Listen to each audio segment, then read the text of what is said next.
So, మేము వరలక్ష్మి వ్రతం రోజు ఫస్ట్ అయితే అమ్మవారి టెంపుల్‌కైతే వెళ్ళాము. సో, ఇక్కడైతే దర్శనం చేసేసుకొని నెక్స్ట్ మేము చందీప టెంపుల్‌కైతే స్టార్ట్ అయ్యాము. సో, మా ఇంటి నుంచి మాకైతే 30 మినిట్స్‌లో అయితే వెళ్ళిపోవచ్చు టెంపుల్‌కి. సో, చాలా మందికి టెంపుల్ గురించి తెలిసే ఉంటది. సో, ఇక్కడైతే మరకత శివలింగం ఉంటదనమాట. సో, ఇక్కడ ప్రీషియస్ స్టోన్ నుంచి అంటే గ్రీన్ కలర్ స్టోన్ నుంచి లింగం అయితే తయారు చేశారు అని అంటారు.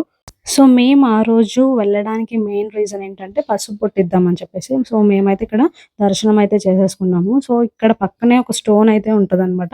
సో, అది పట్టుకొని ఏదైనా కోరిక కోరుకొని అది తిరిగితే అవుతది అని నమ్ముతారనమాట. సో, నేనైతే దీని వెనకాల సైన్స్ కూడా ఉందని కొంచెం నమ్ముతా అనమాట.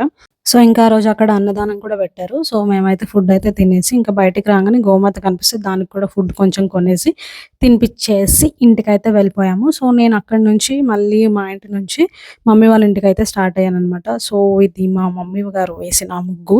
మా మమ్మీ ముగ్గేయగానే లైక్ చేయండి, సబ్స్క్రైబ్ చేయండి అని డైలాగ్ కొడతదనమాట.